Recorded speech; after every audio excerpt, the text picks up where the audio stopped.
Hello and welcome to another episode of the HSE Talking Health and Wellbeing podcast. My name is Fergal Fox, and on today's episode we're looking back on the year to date in terms of our podcast episodes, and with me today are our other podcast hosts, Eamon, Keogh and Noreen Turley. Hello. Hi. It's great to have these guys around the table discussing our podcast series, and I suppose first of all I want to start with the fact that this is a new venture for us, the podcast series, and we've learned a lot during the year. The first thing, we've learned how to be a bit comfortable in front of the microphone. Eamon, how has it been for you? Yeah, I have to say I was nervous starting off, but I hope I've improved as it's gone on. But I mean, it's been a great experience. And also I have to say the feedback and the reaction has been really positive. And just even talking to a few people, colleagues I work with about it, it's been great to hear that we have people listening and they're enjoying it. Yeah, that's great. Noreen, how has it been for you? It's a big learning curve for us all, I guess. Yeah, a huge learning curve, but it's been really interesting. And for me, it's the people that we've met and had an opportunity to interview,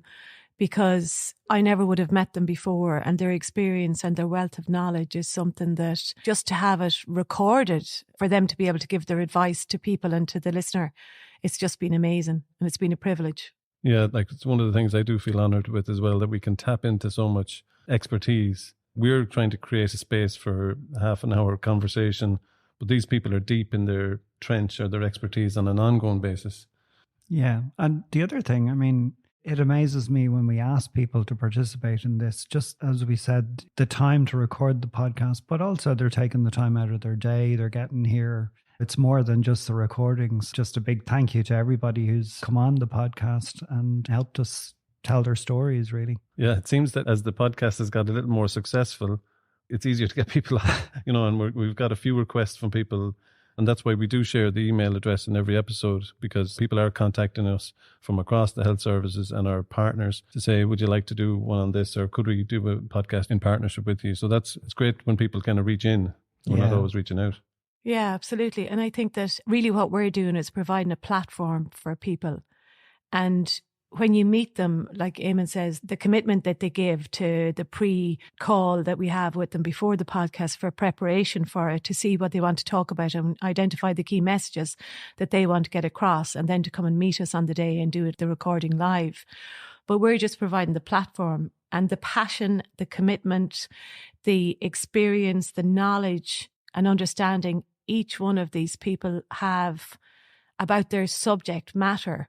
I've met people who've got 30 years experience. Now, how do you capture that 30 years of experience? So it's just incredible. And really the passion that they have still got after working in the health service for 30 years is incredible. Yeah. And the changes that they've seen over the years. I think that came across even in the first episode about Sláinte Care Healthy Communities, where we had Gerard Fahy and Mairead Carney talking about that Community Health and Equality Initiative in episode 1. But they were both, like, they really believed in the initiative they were driving. It was great. They weren't just getting a message across. Yeah. No, and I suppose been part of that project as well, but just to hear like that, the passion that they both had, where they really wanted to make a difference in the area in Limerick. Yeah, I thought it was a great start, really. For me as well, I have to say, just as Noreen said, we've been so fortunate in the range of topics that we've covered. I mean, some of the standouts for me, I have to say, just even learning what we're doing, some of the innovative things, just the episode I thought with Nikki Killeen, where she talked about going into festivals and the drug tents. I thought that was really interesting. And even just to hear that it's a way for them to identify new drugs that they haven't heard of before. I mean, just some of that information, and some of the ways and the things that are being done. Yeah, it is radical or groundbreaking work. Just for the listeners to know, that's episode 18, the HSE Safer Nightlife Programme, and that Nikki brings us. People may have heard it in the news again about the way that traditional drugs are getting kind of chemically formulated, and sometimes drug users are getting a lot stronger substances than they think they're getting. So there's a lot of danger out there for people that are sometimes using drugs at events like music festivals. Initially at Electric Picnic, we got 47 samples. While that's numerically low, we got really rich data from those substances. So we had a series of new psychoactive substances, very unusual and novel psychedelics and stimulants. And from that one event, we had 4 drugs which have never been found before in Ireland. So we were able to update the EU early warning system that these drugs have been identified in the Irish context. So that's quite significant to the HSE, showing that this approach is reaching people we wouldn't otherwise reach, but also finding drugs that we don't know exist in Ireland. And even, Noreen, the episode you did with Bobby Smyth, I thought that was a really, I think really that, good episode. for me, that was really interesting as well, because I'm a mother of 4 children. So I was listening to him talking about addiction in young people, the formation of the brain, and all of these things. I did say to him at the time, I wish I'd met you a few years earlier. My life would have been a lot easier.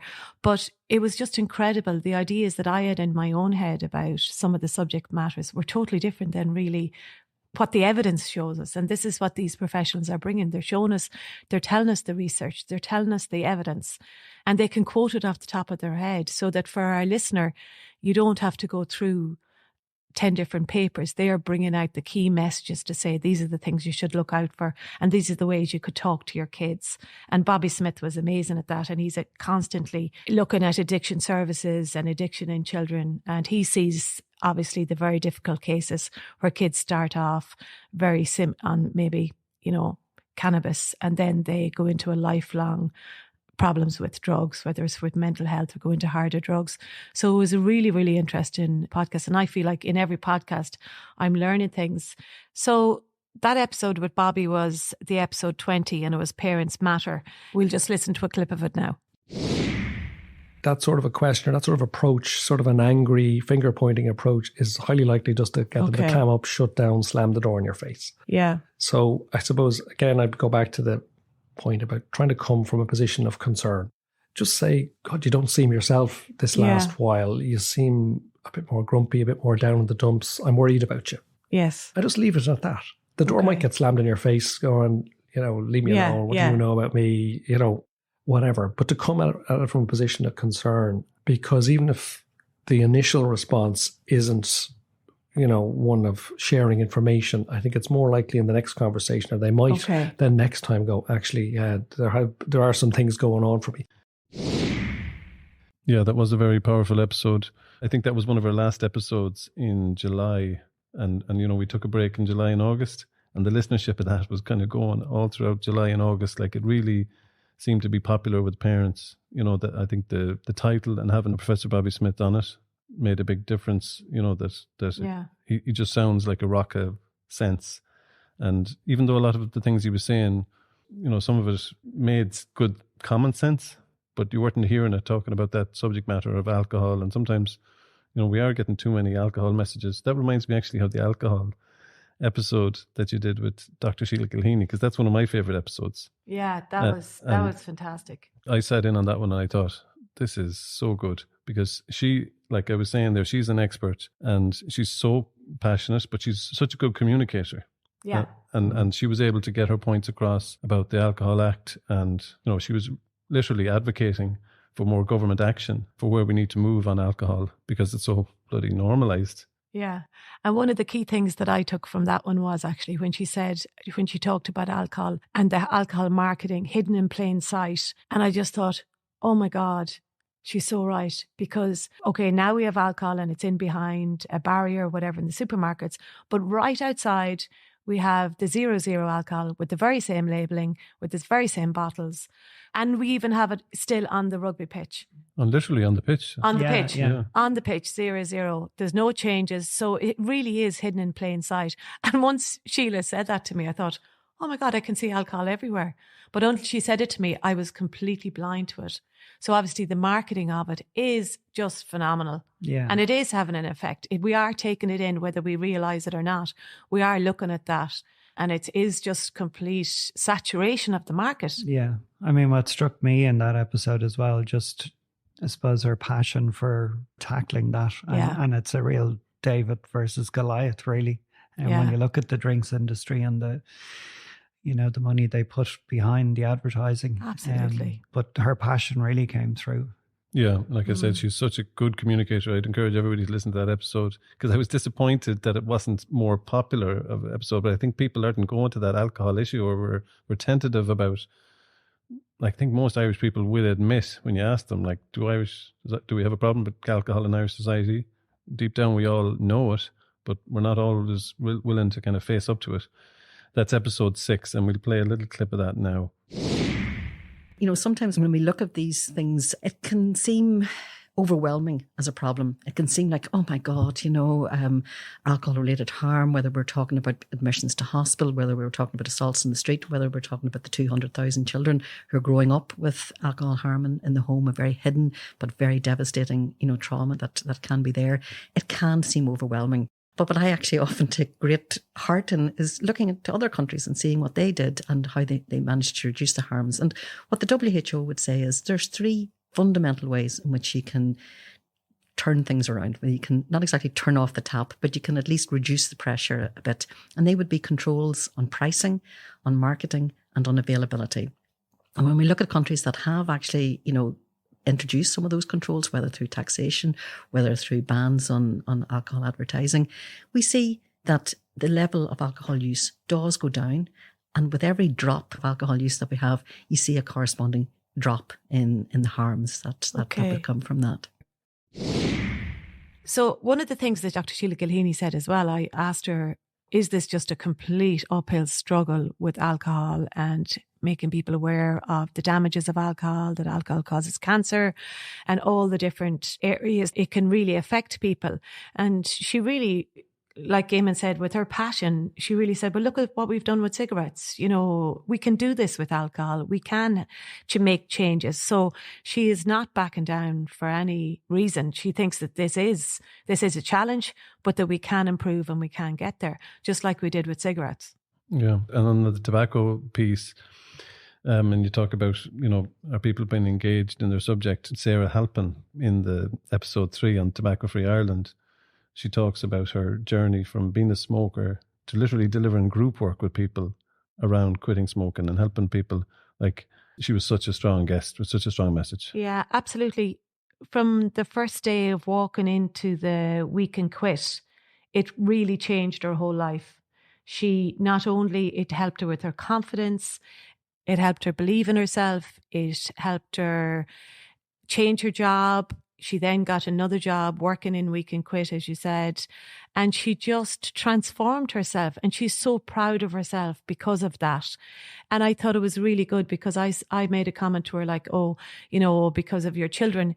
And she said, no, this is not for my children. She said, this is for me. And I just thought, oh my God, that is so true. She did it. She had to do it for herself. And then obviously it's of benefit for her children. But that was a really I thought she was inspirational. I really did.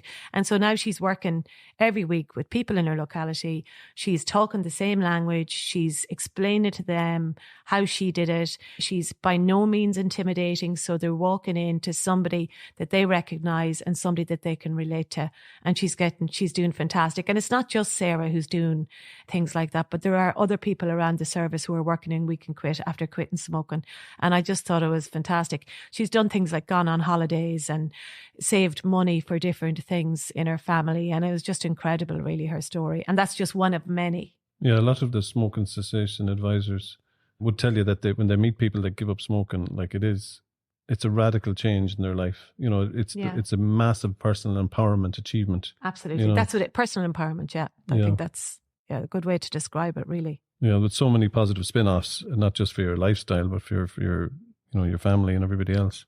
That was one of the things for me in doing this podcast that I found just really interesting, the way people shared their stories with us. The first episode I did about the Living Well programme, which was episode 5. One of the really interesting parts of that episode for me with Tommy was where he talked about talking to his healthcare professionals about his chronic disease and just having it explained in plain English. That seemed to come up a lot actually in the episode and other episodes, and we listen to a clip of that now. The physiotherapist up in Dalkey, and she recommended Living Well. And to be honest, I was saying, I won't be interested in that. What would I do? But anyhow, my wife persuaded me to ring the girl, and she was lovely, and she explained it all to me. So I went online because it was during the COVID period, and went online, and wow, what a difference it made. I thought that was a very powerful story from Tommy. But another story that really stuck with me was Susie Burney's story in the obesity episode, which was episode 29, where she talked about taking a bus and the looks and just the reaction she was getting from people during that bus journey. I thought that was a very powerful story. Well, I had a hospital appointment to check out my kidneys. And from the moment I left the house, going to get the bus, I was in pain standing. I get on the bus and nobody will sit beside you and they're throwing you dirty looks. And then you get into the hospital and you find that the department is at the very back. And by the time you've got there, you're struggling. I'm late at this stage and I'm asked to give a sample and I can't fit in the cubicle. I can't close the door and the nurse is annoyed with me. This is now my problem that I don't fit in their cubicle. Yeah. So I have to go and find a wheelchair accessible toilet and I come back and they don't have a cuff big enough to take my blood pressure. And then I go in to do the test and I'm lying on the bed and she uses the device and she says, oh, we can't find your kidneys properly. There's too much fat here. We can't do the test. You'll have to go. And I can remember her face to this day. I was about 22 years old and I'm now 48. And that is a day of it that by the time I return to go home and I'm doing the return trip home on the bus and all the experiences, I didn't get out of bed for 2 days. I couldn't talk to anybody. I was that shamed by myself that this was my fault. And I didn't go back. And this is, I suppose, the ultimate thing we have to think of is that patients will not go back for treatment or care when they are subject to stigma. Eamon, I thought that the obesity episode was one of the most powerful ones that we've done. And I really learned a lot. And I was really quite embarrassed myself when I listened to it with my own behaviour. Because every time we see somebody living with obesity, as we say now, you do tend to look at them and you have that unconscious bias. Yeah. And it's a whole change of mindset. And it really would nearly make you cry when you hear Susie talking about the way that she's lived and what she's had to put up with, even with her own healthcare staff, and how we have to change the way that we speak to people, the language that we use. And I've been sharing that episode. That's why your numbers are so high. That is one of it. Like on a serious note, though, you mentioned, that it does hit emotionally because we're all guilty of this. Like Absolutely. Society teaches us probably to be kind of have that weight bias. But the episode, like it's our most popular downloaded episode, and it's only out a couple of weeks. And the reaction, like we've got feedback via our YouTube channel, our Twitter channel. And people are really touched. You know, the latest comment was just inspirational.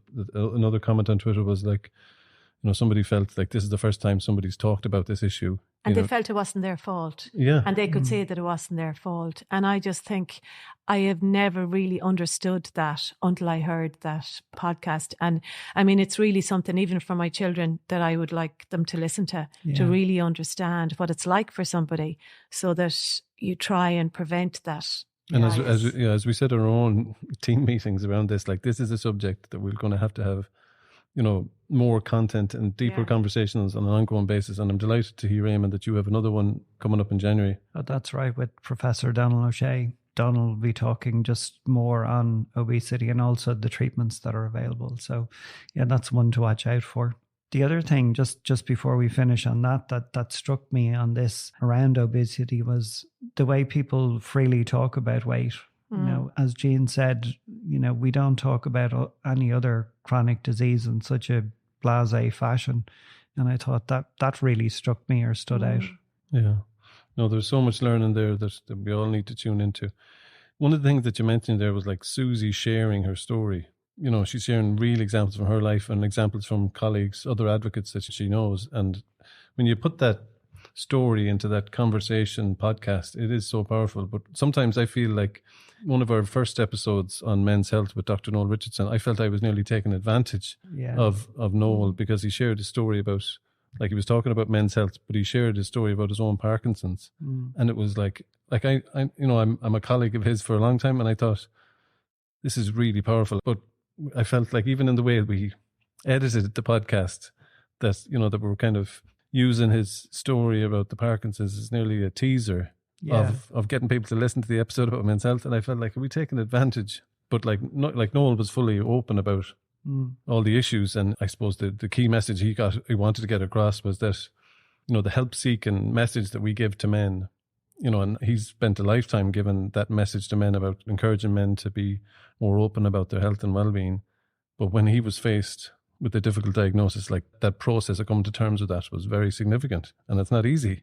It's not easy at all. And I thought that was like, it was a really powerful message, but I suppose it was a bit confused for me because I thought we were leaning in a bit too much because it's so personal. Yeah. But I think it brings it alive for people as well. And when we talk, sometimes I find, particularly in healthcare, which sometimes can be, I know a lot of healthcare professionals are very caring, but sometimes I think our messaging can be quite cold. So I think bringing that context and just the fact that we're talking about real people and it can happen to people we know, and the fact that he was willing to share it, I thought it was a really, really powerful message. Yeah, and the honesty, message. It's just so honest and real. Yeah, and people can relate to it. Yeah, sometimes you're taken aback, like when I was interviewing Martin Bean's ward, and he was sharing stuff about his experience in school, and like, you know, you can't make up some of the stuff he was telling us, and it was hard to hear. And he was like, "Are you going to leave this stuff in?" You know, he said to me after we recorded, he said, "You're going to leave all this stuff in?" And I was like, "Absolutely, we're going to leave all that stuff in." But hearing his experiences of discrimination and how he's trying to, you know, use all his kind of creative avenues to express himself, like, it is inspirational. But like, you do feel like you're encroaching on his. Well, you are. You know, he's sharing that personal story, as you said, Eamon. It just brings it to life. You know, it really hits home. But you're not really encroaching if people come willingly. Yeah, I mean, we're not dragging anybody in. And I think as the podcasts have gone on, I've realised that the people who come in are there, they're willing, they want to tell their story. And their passion and commitment just comes out. It's not like preparing them for an interview, for a Morning Ireland interview. They're really there to tell their story. They want somebody to listen. They want somebody to learn from it. They want to showcase it. They want to show people where they can get support. And it's just incredible, you know, and I think our confidence is building with the content that we're providing to people, because we're realising they're the points that people are commenting back to us on, that sounds amazing. So just in relation to those two podcasts we mentioned there, episode 4 on men's health with Dr. Noel Richardson, and it's episode 14 on traveller wellbeing through creativity with Martin Bean's ward. I just want to play a little clip of the insights that Noel shared and Martin shared, because I think they're very powerful. It was a challenge being diagnosed with Parkinson's, but my own reaction to it for the first year was also a big challenge, because all the things I was asking other men to do, I found very difficult to do myself. But with the benefit of time now, I wouldn't be too hard on myself in relation to that. I mean, it was a major jolt. I was diagnosed at 46. Yeah, that's very young. Yeah, it is. Yeah. So, and you know, it's a massive transition. She instilled in me that through the pen and through the word, you can change your world. You can create your world. And she said also that after school, you can choose to be wherever you want to be.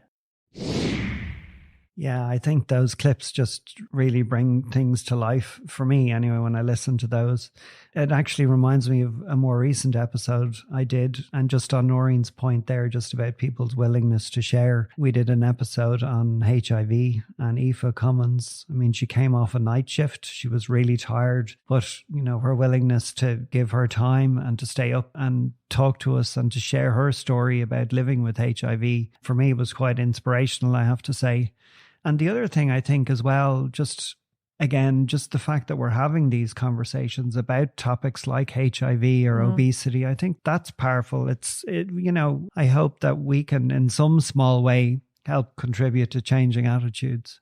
Well, absolutely. Like, we're not going to move the dial on health and well-being without some significant culture change. And that's why I suppose in my eye, the podcasts are giving us a deeper way to kind of, like, I suppose in 2021 and 2022 we were doing an awful lot of webinars, and you can see them up on our YouTube channel, but they were kind of like discussion groups, discussion panels. There were, you know, everybody was kind of getting 5 minutes to talk about their thing or answer a kind of a pre-planned question in the webinar format, whereas this gives us a much deeper place to kind of get into the nuts and bolts, and like we were talking about, get into the trench where people's expertise has been for years and years. You know, they've got a message, they've got an experience, and we're just giving them a channel for it to be consumed. One of the things that you mentioned there around showcasing, like we have been able to use the podcast to showcase lots of different expertise and insights, but just to kind of highlight some of the podcasts that we did that maybe didn't get enough attention in my mind, but the episode we did with Ian Power in Spun Out. Ian Power has been working in Spun Out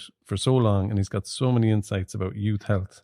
Yeah. You know, that episode, I thought, for me, hit on so many different messages. That episode is very powerful. That's episode 13. It's called spunout.ie. But I just thought that had so many issues highlighted in it that are current for people today, that adults are concerned about, you know, for a lot of young people. I thought the episode you did with Ray Jordan in Men's Sheds, again, it just shows the external network of partners that the HSE have as well, working with us across health and wellbeing. So you mentioned Spun Out, but I think Men's Sheds, and then there's many other partners who work in the community with us, who I suppose support our health and wellbeing messaging as well. Yeah, and one of those, Eamon, is the National Dementia Office, and we did a full podcast on promoting Understand Together and dementia, and we had this amazing lady called Kathleen, who's a patient advocate, and my God, if you want inspiration, you need to listen to this lady. She lives with Lewy body dementia, and she explains all about it and the difficulty of living with that when she was diagnosed. And I just was so honoured to be talking to her. And not only does she live with Lewy body dementia, but she looks after her 91 or 92-year-old aunt in the house. She's done so much work around the country. She's been the poster girl for Understand Together. She wears her badge with pride. She constantly tells people about living with dementia, where they can get support. And she's actually inspirational. And she's somebody living with Lewy body dementia. She had a very difficult journey, but she's got there and she knows what's ahead of her and she is scared, but she was still willing, like the other people, to come in and be honest and open and have an open conversation about it. And really, I was kind of sorry that I didn't live near her because I'd like to visit her. She was truly inspirational for me. She was super. So that's episode 28, and we might listen to a little clip of that now. The help is there. You just have to know how to ask, not be afraid to ask, and try and stay as positive. Okay, so that was Kathleen from the Understand Together Dementia, and that was episode 28. Interestingly, while we were talking about working with different partners, MABS, the Money Advice and Budgeting Service, reached into us a few months back, and we ended up doing an episode 27 with Gwen Harris about financial wellbeing, which is, you know, different. I suppose, you know, we don't work on financial wellbeing, but MABS are very deep in the trenches on that work. And Gwen shared an enormous amount of her expertise and experience. So if you're interested in that, that's episode 27. I just want to go back to one of the things that we've been leaning on nearly for so many of our episodes. It's the experts and the expertise of healthcare staff. We've all had an experience now of kind of linking in with healthcare staff to get them to work with us on these things. And some of them are more than delighted to do that. But we want to reach out to healthcare staff for them to listen to the podcast. But in order for it to be effective, we need to, I suppose, have stories with healthcare staff, voices included in it. One of the standout episodes for me in that respect was the Making Every Contact Count episode, which was episode 12 with Louise Crowley, a physiotherapy manager in Limerick, and Mo Foley, MEC coordinator.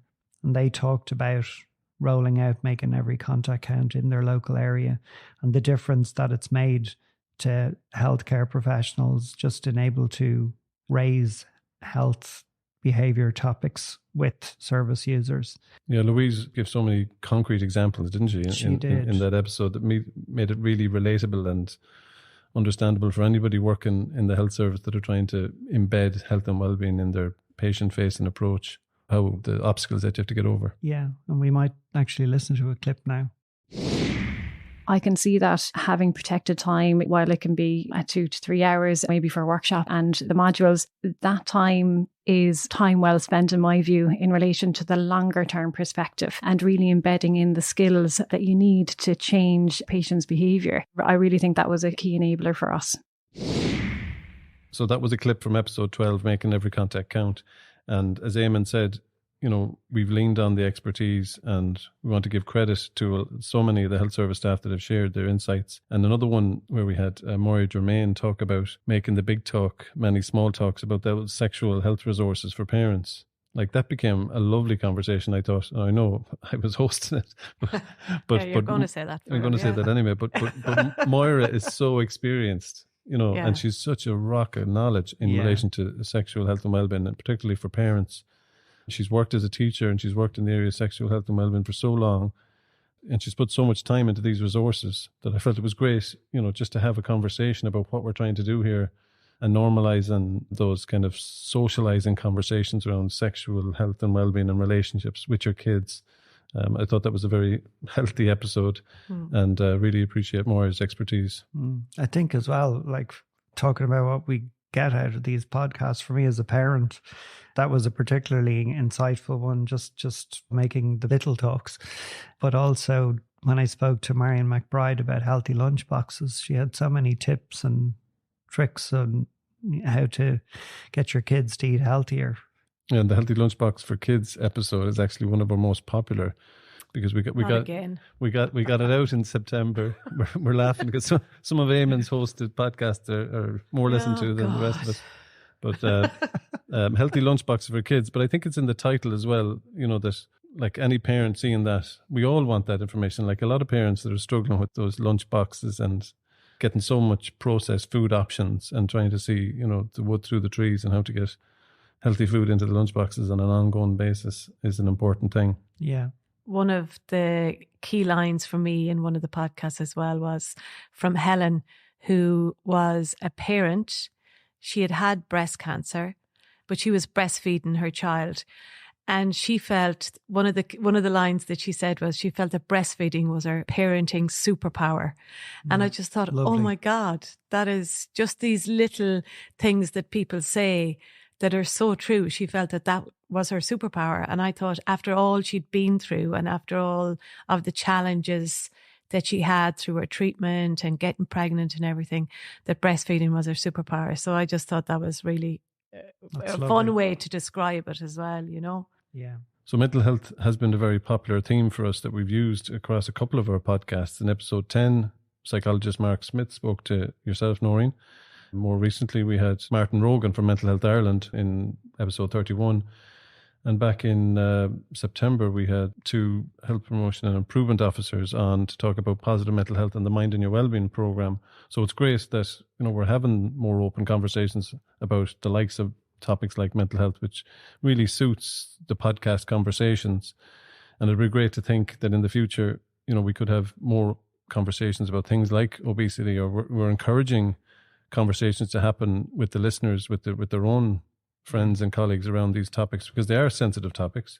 We're trying to put them in conversational format so that people can, feel empowered to have conversations themselves. Yeah, I think that's a really good point. And what struck me as well when I ask, because I try and finish the podcast, the episodes I do, with asking just the guests what they'd like to see in the future.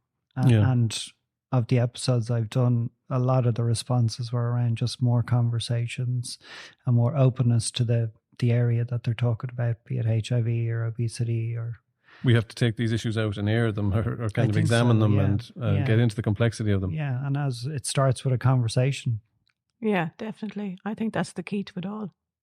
Okay, well, look, let's leave it there. We're planning, as we said, for another podcast series in 2024. Our email is open for business at healthandwellbeing.communications@hse.ie. That's healthandwellbeing.communications@hse.ie. We'd really appreciate your feedback and suggestions for 2024. We're going to continue to try and promote health and wellbeing through the podcast conversations, and we'd obviously really welcome your support in passing on the information about the podcast to a friend, colleague or family member to help us spread the word. For now, I'd like to wish you a happy Christmas and a happy New Year. And thank you for listening to another episode of HSE Talking Health and Wellbeing.